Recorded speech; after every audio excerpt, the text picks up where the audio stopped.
Bienvenidos a una nueva inmersión. Hoy vamos a adentrarnos en el mundo del aprendizaje inclusivo. Un tema súper interesante, ¿verdad? Totalmente. Aprender cómo crear un aula, o mejor dicho, un ambiente de aprendizaje donde cada estudiante, sin importar de dónde venga o los retos que tenga, pueda realmente florecer. Exacto. Y para esta inversión tenemos un montón de material. Textos académicos, artículos de investigación, hasta una guía completa de un programa. Todo enfocado en la psicología educativa, la motivación y cómo funciona la dinámica social en el aprendizaje. Un montón de información para analizar. Nuestra misión hoy es descubrir cómo hacer de la educación inclusiva una realidad, no solo en teoría, sino en la práctica del día a día. Me encanta. Pero empecemos por lo básico. ¿Qué significa realmente educación inclusiva? Suena muy bien, pero ¿cómo se ve en acción? Buena pregunta. Mira, cuando hablamos de aprendizaje interactivo en un entorno inclusivo, nos referimos a un proceso dinámico.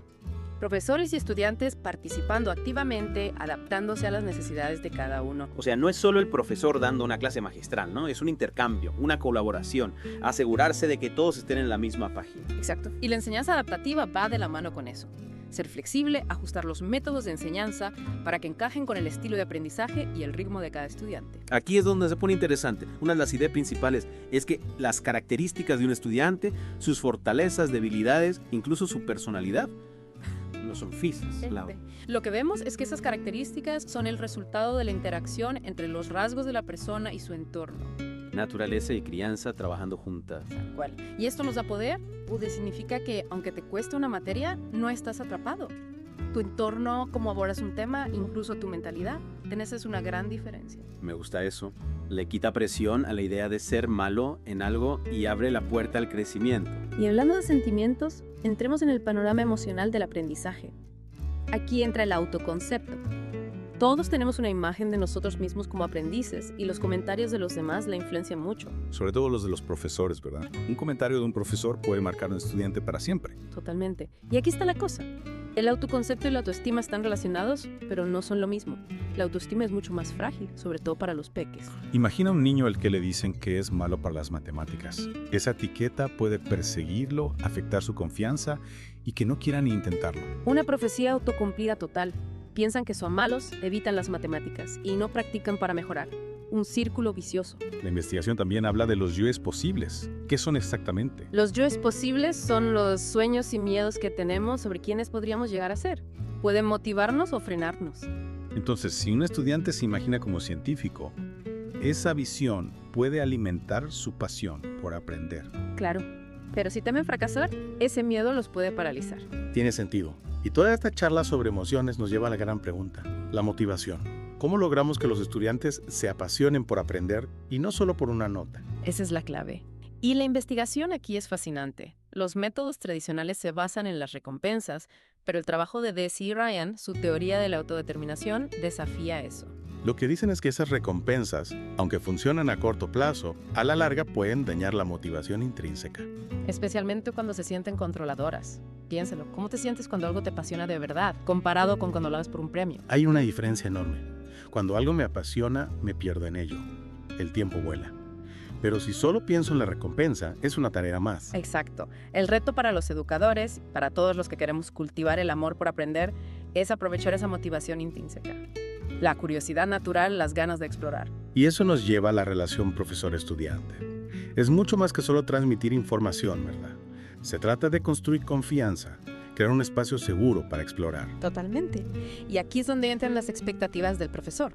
La investigación muestra cómo las creencias de los profesores sobre sus estudiantes pueden convertirse en profecías autocumplidas. Como ese estudio de Yosemite y Harvard, a los profesores les dieron información falsa sobre algunos estudiantes diciendo que tenían alto potencial, aunque no era cierto. Y adivina qué, esos estudiantes mejoraron de verdad. Increíble. Demuestra el poder que tiene la creencia de un profesor en un estudiante. Y al revés, si un profesor tiene bajas expectativas, puede limitar el potencial del estudiante. Entonces no se trata solo de ser amable, sino de creer de verdad en la capacidad de tus estudiantes para aprender y crecer. Y esa creencia se tiene que comunicar con interacciones positivas, con ánimo y con altas expectativas para todos, sin importar su origen o su capacidad. Hablemos ahora de cómo los profesores pueden ayudar a los estudiantes a alcanzar su máximo potencial. Aquí entra el concepto de Vygotsky, de la zona de desarrollo próximo. Es como el punto ideal donde ocurre el aprendizaje con el apoyo adecuado. Exacto. Es el espacio entre lo que un estudiante puede hacer solo y lo que puede lograr con la guía de alguien más experto, como un profesor o un compañero. Y el andamiaje es el proceso de dar ese apoyo, ¿no? Como construir una estructura temporal alrededor de un edificio para que se mantenga en pie. Tal cual. Y así como ese andamio se quita poco a poco cuando el edificio ya es estable, el apoyo del andamiaje se reduce gradualmente a medida que el estudiante se vuelve más independiente. Hay una analogía genial en una de nuestras fuentes. Imagina un niño aprendiendo a construir una torre. El adulto pone la base y luego, poco a poco, deja que el niño se encargue poniendo bloques por su cuenta. Perfecto ejemplo. Y lo mejor es que hasta los estudiantes más experimentados se benefician del andamiaje. Cuando aprendes algo nuevo, tener un mentor o guía puede marcar la diferencia. Es como tener rueditas de entrenamiento en una bici. Al principio te tambaleas, pero con el tiempo ganas confianza para ir solo. Y eso es lo que queremos para todos los estudiantes, darles las habilidades y la confianza para convertirse en aprendices independientes de por vida. Y hablando de colaboración, no podemos olvidar la interacción entre pares. El aprendizaje cooperativo va más allá de simplemente juntar a los estudiantes en grupos. Se trata de estructurar esas interacciones para que el aprendizaje sea máximo. Tienes razón. Hay varios tipos de aprendizaje cooperativo, cada uno con sus beneficios. Damon y Phelps, en nuestro material, distinguen entre la tutoría entre pares, el aprendizaje cooperativo y la colaboración entre pares. Y uno de los conceptos más interesantes es el conflicto sociocognitivo. Un poco intimidante, ¿no? Pero en realidad se trata de cómo discrepar respetuosamente con tus compañeros puede llevar a una comprensión más profunda. Se trata de desafiar las suposiciones, cuestionar ideas preconcebidas y animarse mutuamente a pensar de forma crítica. Y la investigación de Mercer sobre los tipos de conversación añade otra capa a esto. Destaca cómo la forma en que los estudiantes hablan entre sí durante el aprendizaje cooperativo puede influir en sus resultados. Si los estudiantes simplemente se repiten o evitan el conflicto, no aprenderán tanto como si debaten y se hacen críticas constructivas. Es lo que se trata de crear una cultura en el aula donde se fomente el desacuerdo respetuoso, que los estudiantes se sientan seguros para expresar sus opiniones y desafiar las ideas de los demás. Exacto. Y ahí el profesor juega un papel clave, marcando la pauta, modelando el diálogo respetuoso y guiando a los estudiantes para que sepan cómo participar en un conflicto de forma constructiva. Ahora, toda esta charla sobre el aprendizaje cooperativo nos lleva a una pregunta práctica. ¿Cómo lo ponemos en práctica en el aula? Buena pregunta. Aquí entran en juego programas como Cooperar para Aprender. Es una guía práctica para implementar el aprendizaje cooperativo de forma eficaz. Por lo que he leído, parece un programa muy bien pensado, ¿no? Con un enfoque en construir dinámicas positivas en el aula y en enseñar habilidades sociales específicas. Sí, reconoce que la cooperación en sí misma es una habilidad que hay que enseñar, no surge de forma natural. Y el programa incluye actividades súper interesantes como la de la maleta, donde los estudiantes traen objetos que representan a sus familias y culturas. O la actividad Mundo de Colores, que anima a los estudiantes a pensar en los beneficios de la diversidad y los retos de la exclusión. Me encanta cómo esas actividades no solo enseñan a cooperar, sino que también promueven la comprensión y la empatía. Esa es la esencia de la educación inclusiva.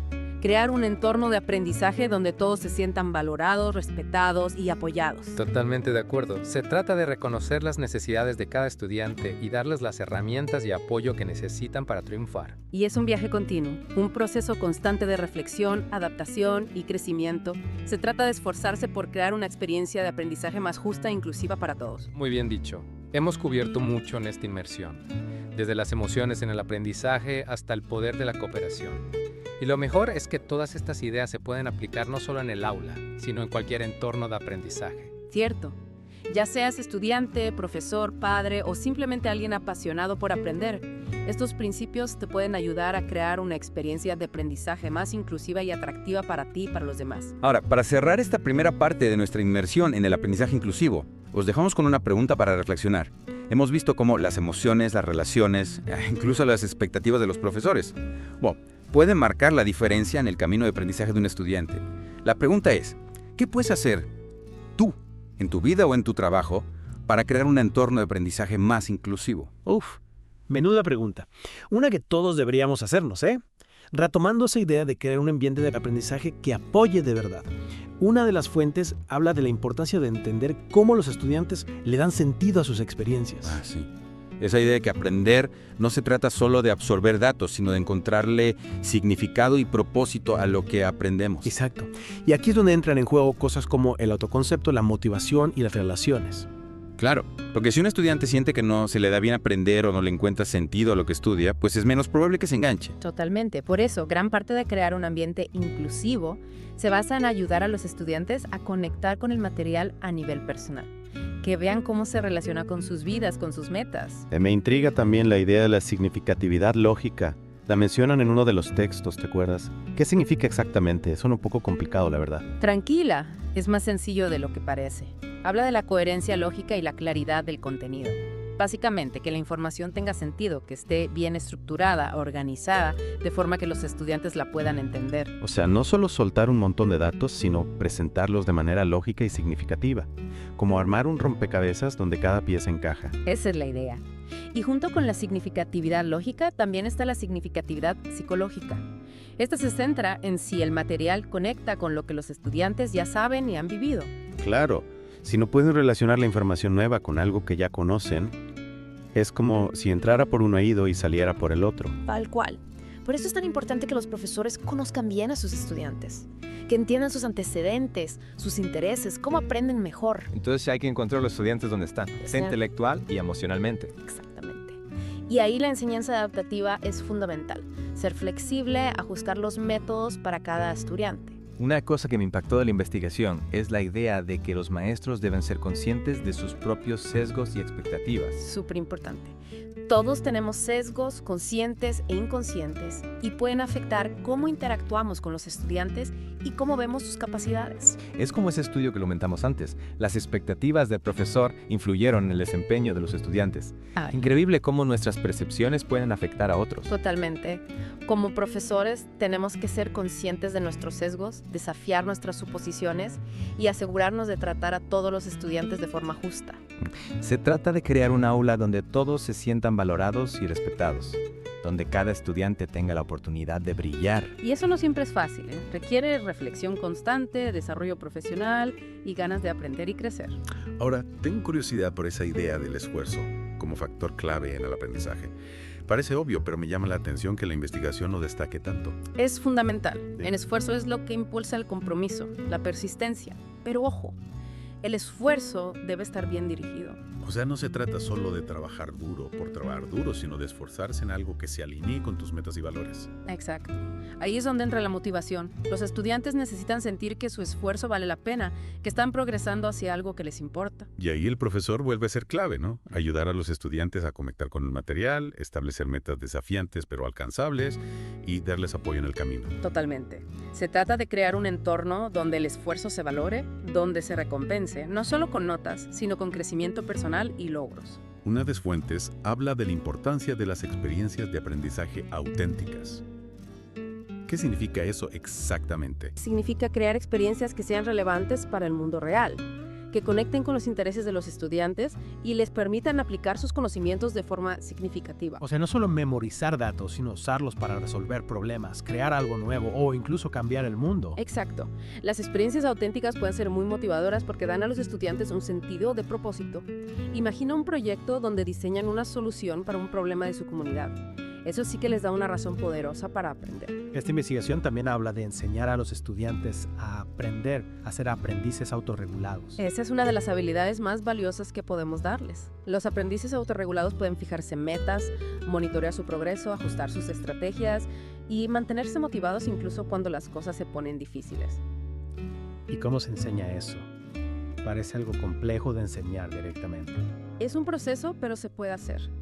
Un buen método es modelar el aprendizaje autorregulado nosotros mismos. Pensar en voz alta mientras trabajamos en un problema. Para que los estudiantes vean cómo abordamos los retos, cómo dividimos tareas complejas, cómo nos mantenemos concentrados. Exacto. Y también podemos darles oportunidades para practicar la autorregulación, que establezcan sus propias metas, monitoreen su progreso y reflexionen sobre cómo aprenden. Me gusta eso. Se trata de empoderar a los estudiantes para que tomen las riendas de su aprendizaje. Y para que se conviertan en aprendices de por vida, adaptables, ingeniosos y resilientes. Hablando de aprendizaje de por vida, creo que esa es la transición perfecta a nuestro siguiente tema, las emociones en el aprendizaje. Ya hemos hablado un poco de esto, pero es tan importante que merece su propia inmersión. Totalmente de acuerdo. Durante mucho tiempo las emociones se veían como algo separado del aprendizaje, algo que había que controlar incluso suprimir. Pero ahora entendemos que las emociones son parte fundamental del aprendizaje. Exacto. Las emociones pueden alimentar nuestra curiosidad, nuestro compromiso y hasta mejorar nuestra memoria. Pero también pueden bloquear nuestro aprendizaje si no sabemos manejarlas bien. Es cierto, cuando estamos ansiosos, estresados o abrumados, es difícil concentrarse, recordar información o ser creativos. Entonces, crear un ambiente inclusivo también se trata de ayudar a los estudiantes a desarrollar su inteligencia emocional, esa capacidad de entender y manejar sus propias emociones y las de los demás. Se trata de crear un aula donde los estudiantes se sientan seguros para expresar sus emociones, donde se sientan apoyados cuando tienen dificultades y donde aprendan estrategias para afrontar los retos. Y ahí la relación profesor-alumno es fundamental, ¿no? Crear una conexión de confianza y apoyo puede marcar la diferencia. Totalmente. Cuando los estudiantes se sienten conectados con su profesor y sus compañeros, es más probable que se sientan seguros, apoyados y motivados para aprender. Y hablando de crear conexiones, me pregunto cómo encaja la tecnología en todo esto, para apoyar la educación inclusiva, claro. Hemos visto lo importantes que son las emociones, las relaciones, y las herramientas digitales. ¿Qué papel juegan? ¡Oh, excelente pregunta! Justo lo que necesitamos para esta última parte de nuestra inmersión. La tecnología puede ser una herramienta potentísima para la inclusión, pero no es una varita mágica. Claro, como cualquier herramienta, depende de cómo se use. Exactamente. Una de las fuentes, el sitio web de CAS, habla de los principios del diseño universal para el aprendizaje, el TUA. Y la tecnología es clave para ponerlos en práctica. Recuérdame, ¿en qué consisten esos principios del DUA? El DUA se trata de crear ambientes de aprendizaje flexibles que se adapten a las necesidades de cada estudiante. Tiene 3 principios básicos. Primero, ofrecer múltiples formas de presentar la información. O sea, no solo usar libros de texto, videos, audios, simulaciones interactivas, lo que sea. Eso es. El segundo principio es dar a los estudiantes diferentes maneras de demostrar lo que saben. Entonces, algunos pueden escribir un ensayo, otros un vídeo, otros una presentación. Hay opciones. Correcto. Y el tercer principio es proporcionar múltiples formas de enganchar a los estudiantes con el aprendizaje, aprovechar sus intereses, darles opciones, hacer que el aprendizaje sea relevante y significativo. Ya veo cómo la tecnología puede ser revolucionaria para esos 3 principios. Totalmente. Piensa en las tecnologías de asistencia, por ejemplo. Un software de texto a voz puede ayudar a los que tienen dificultades para leer, a acceder a los materiales. Y al revés, el software de voz a texto puede ayudar a los que tienen dificultades para escribir e expresar sus ideas. Y luego están los organizadores visuales, las pizarras interactivas, las apps educativas. Todo eso puede hacer que el aprendizaje sea más atractivo y accesible para todos. Sin olvidar las plataformas de aprendizaje en línea. Permiten personalizar el aprendizaje, que cada uno trabaje a su ritmo y con recursos adaptados a sus necesidades. Pero claro, no se trata solo de la tecnología en sí, hay que usarla con cabeza, con un propósito claro, para crear experiencias de aprendizaje realmente inclusivas. Cierto. Debemos ser conscientes de las posibles barreras, acceso a la tecnología, habilidades digitales y el riesgo de aumentar las desigualdades. Entonces, no es solo cuestión de tirar tecnología al problema, sino de usarla estratégicamente para empoderar a todos los estudiantes. Y eso nos lleva de vuelta a la base de la educación inclusiva: respetar la diversidad, adaptar la enseñanza y la evaluación, crear un sentido de pertenencia y promover el aprendizaje autorregulado. Y esos principios se aplican siempre, usemos tecnología o no. Exacto. La tecnología es una herramienta poderosa, pero solo es tan buena como la pedagogía que la respalda. Muy bien dicho. Al terminar esta inmersión en el aprendizaje inclusivo, me sorprende cómo todas estas ideas están conectadas. No se trata de un solo programa o técnica, sino de crear un ecosistema completo que apoye a todos los estudiantes. Lo has resumido perfectamente. Se trata de fomentar una mentalidad inclusiva, creer que todos los estudiantes pueden aprender y prosperar, si les damos el apoyo adecuado. Y ese es un mensaje poderoso. Algo que debemos recordar siempre, ya seamos educadores, padres o simplemente aprendices de por vida. Totalmente de acuerdo. Y es un viaje que requiere reflexión, colaboración y un compromiso con la equidad y la excelencia. Bueno, con esa nota tan inspiradora hemos llegado al final de nuestra inmersión. Pero la conversación no termina aquí.